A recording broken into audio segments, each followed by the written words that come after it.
This week on Government Matters. You need to move forward and look at this as an evolving threat, and put the right measures in place to actually stop these successful attacks. The White House just submitted its annual FISMA report to Congress. Regarding cybersecurity scores, agencies are moving in the wrong direction. We go beyond the numbers. The two brothers that were shown on CCTV cameras moving into the Brussels airport, they had actually had a run-in with law enforcement before, so there was a visual record of them. Could facial recognition technology have prevented the terror attacks in Belgium? The Defense Department and Homeland Security are already betting on it. We're really excited that this will make a more seamless transition for the next administration. President Obama has signed the Transitions Improvements Act of 2015. So what's next? Government Matters starts right now. From ABC 7 and News Channel 8, this is Government Matters. To our viewers around the world on the American Forces Network and here in the nation's capital, thanks for joining us. Government is the engine that runs this city. That's why Government Matters. Every week we'll bring you the top headlines in tech, security, and management. I'm your host, Morris Jones. The U.S. has charged 7 hackers linked to Iran with carrying out large-scale, coordinated cyber attacks on dozens of banks and a small dam outside New York City. It's the first time the FBI has attributed a breach of U.S. computer systems that control critical infrastructure to hackers tied to a foreign government. These attacks were relentless, they were systematic, and they were widespread. Attorney General Loretta Lynch says the hackers worked for 2 Iranian computer companies linked to the Iranian government. They targeted civilian U.S. financial institutions, costing them tens of millions of dollars. The list of victims includes the Bank of America, NASDAQ, and the New York Stock Exchange. The servers of 46 financial institutions were flooded with traffic over the course of 176 days. As a result of this DDoS attack, online services were disrupted, hundreds of thousands of Americans were unable to access bank accounts online. Lynch says one of the defendants also gained access to the Bowman Avenue Dam, a small flood control structure about 20 miles north of New York City. At the time of this alleged intrusion, the dam was undergoing maintenance and actually had been disconnected from the system. But for that fact, that access would have given this defendant the ability to control water levels, to control flow rates, an outcome that clearly could have posed a clear and present danger to the public health and safety of Americans. Prosecutors say the intrusions happened between 2011 and 2013. The suspects are not in American custody, and it's unclear if they will ever be arrested. The message of this case is that we will work together to shrink the world and impose costs on those people so that no matter where they are, we will try to reach them. And no matter how hard they work to hide their identity and their tradecraft, we will find ways to pierce that shield and identify them. In Tech Matters, the shift to proactive security measures. This week, FireEye launched a pair of new services focused on red team operations and penetration testing. Meanwhile, the Office of Management and Budget released its annual FISMA report to Congress. The report shows many federal agencies are still struggling to wrap their arms around basic cyber controls. For more, I'm joined by Tony Cole, Vice President and Global Government CTO for FireEye. Tony, let's start with your big announcement. Before we dig in, bring us up to date. What are red team operations and how does penetration testing work? So, Morris, I will tell you that we've seen penetration testing take place for a long period of time where people would find the vulnerabilities in their operating systems, their network perimeter, and many of their devices across the board, compile that into a large report, and quite often put that in a drawer and do nothing with it. So the change that we're trying to drive is much like the U.S. military and many other militaries are starting to do, and that's actually with a red teaming approach, where we find those vulnerabilities in those same operating systems, network perimeter, so applications, browsers, and we actually compromise them and show them that those vulnerabilities are real and can actually lead to a significant compromise inside someone's system. Now, your competition is also moving in that direction. Here's how FedScoop put it. The new offerings are part of a trend toward a more holistic and realistic approach to cybersecurity, as opposed to static documentation of security protocols and vulnerability scans, especially in the government sector, which has traditionally relied on these less dynamic measures. Now, I'm curious, what less dynamic measures will this replace, Tony, and what are federal agencies wasting their money on? Well, a lot of them are still actually going through and doing those manual vulnerability assessments, which are very important. But nevertheless, if you've identified a number of holes in your environment, so in the cyber realm, then it's important to actually assure that nobody has actually already come through those holes inside your environment. That's why our red team operations piece is important, where we actually add an individual inside a security response team so they can work with the existing team to actually show them how to make sure nobody compromises those identified vulnerabilities in the system. Last Friday, the Office of Management and Budget delivered its annual FISMA report to Congress. 9 large agencies, including the Treasury, Commerce, and State Departments, posted failing scores. Many of them struggle with even basic security controls. Meanwhile, cyber attacks are on the rise. They jumped 10% in 2015 to more than 77,000 a year. What do you make of this report? It's very interesting that we're continuing to see these challenges for the U.S. government and many others out there. And you have to wonder, when you see the increasing level of incidents that take place, is it a rising level of incidents, or is it better identification of existing incidents that have been continuous that we simply didn't know about previously? I think it's important for them to understand they need to move forward and look at this as an evolving threat, and put the right measures in place to actually stop these successful attacks. That means looking at advanced malware attacks. Many of these same agencies failed to look at any attachments coming across in email, which is the biggest threat vector that we continuously see compromised by attackers. Yeah, I think you're right. A combination of both more reporting, more incidents. President Obama considers cyber to be one of the most important economic and national security challenges facing the U.S. Last month, he announced the Cybersecurity National Action Plan. This week, the Commerce Department announced Kirsten Todd will spearhead part of that effort, serving as executive director of the Commission on Enhancing National Cybersecurity. Will all of these moves help, or is government studying too much, Tony, and moving too slowly?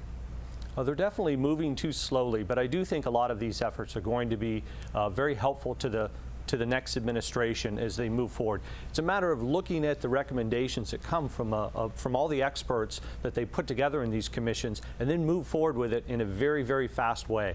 The attackers are continuing to try to break into these systems. They're not waiting for new systems to be modernized, to roll out the antiquated stuff, and to put new methods in place to actually identify these attacks. So the recommendations must be taken and looked at quickly and implemented across the federal government if they're going to actually have some modicum of success. Before you go, I'd like to hit one more hot topic: Apple and the FBI. This week, the judge in the San Bernardino case canceled a hearing after the government said an unnamed third party had come forward with an alternative to Apple's assistant. That method is being tested. Put this into context for us. So it's very interesting to see that the FBI has changed their mind and actually asked the judge to put a hold on the hearing. I think it's really critically important that we understand everything is vulnerable. Everything that we interconnect to the internet is going to be vulnerable. There's one way or another in. I think we're seeing a couple different things. One, we didn't see a lot of hackers actually want to jump into the fray because they didn't agree with the FBI and their methodology for actually trying to break into this phone by forcing Apple to do it.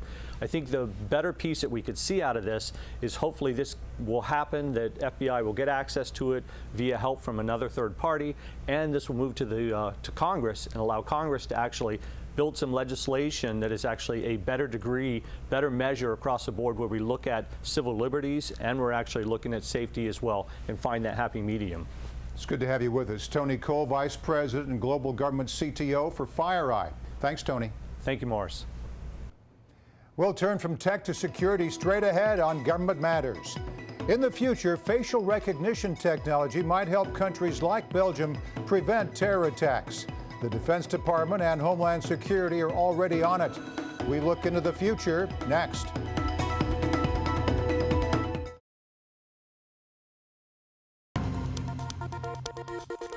In security matters, facial recognition technology in the fight against terrorism.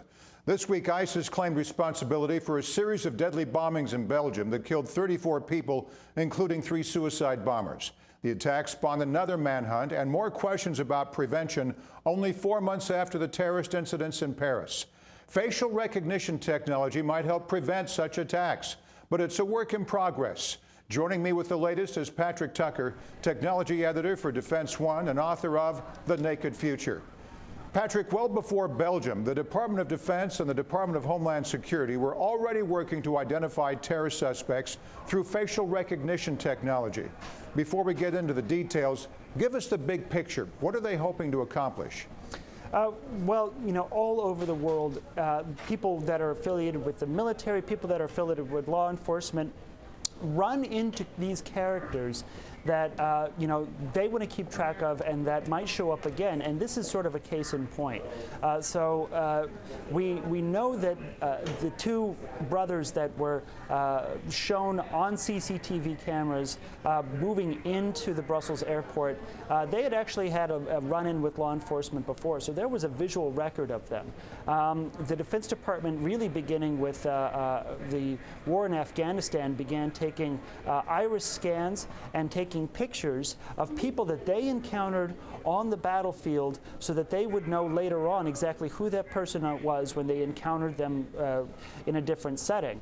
So there's been a real push to try and incorporate more and more of this, what's called biometric data, into a record so that it can be useful for law enforcement. That's what we're seeing here. We, you know, as soon as these events happened, we had a very clear picture of who law enforcement thought was in charge, who they thought was responsible for this terrible event. You had, you know, that scene, that picture that's now being blasted on televisions all around the world, the 3 men walking into the airport, 2 with black gloves on their left hands, possibly concealing detonators. And now the trick, now the real objective, is to make it so that instead of that picture showing up after an event, instead you've got a system that can match a randomly taken picture of people that are entering the airport to a file, to a different record of a suspect from a database, and have that be something that goes to a law enforcement professional before an incident actually happens.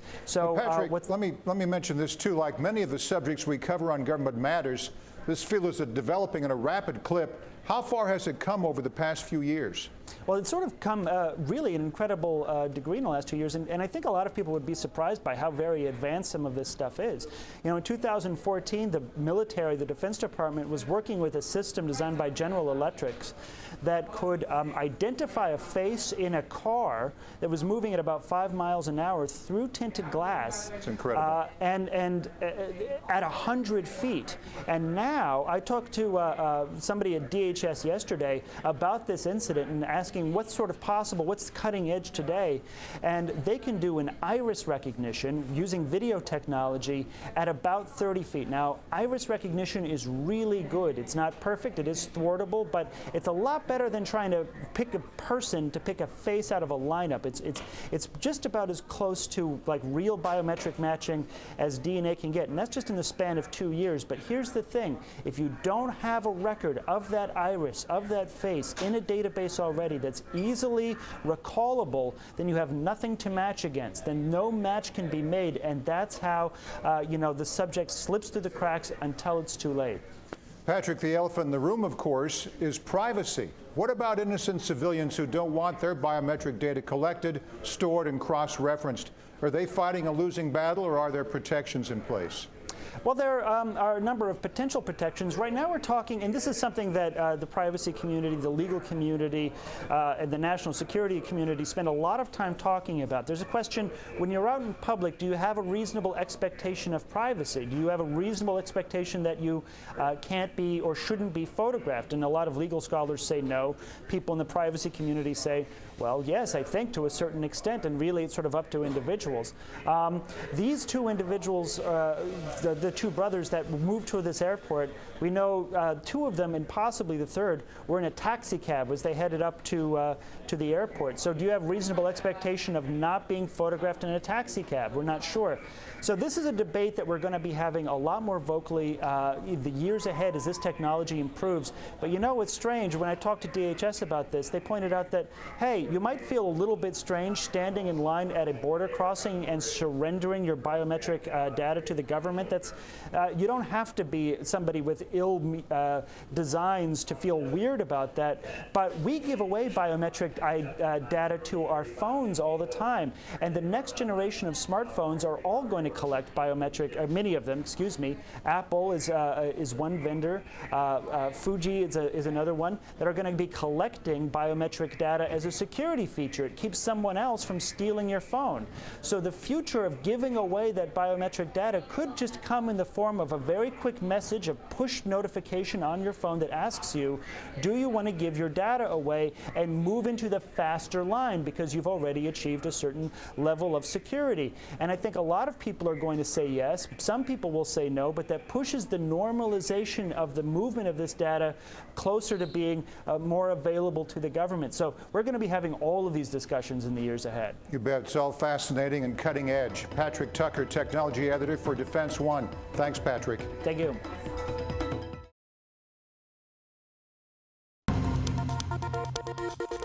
In Management Matters, Pogo and the Center for Effective Government.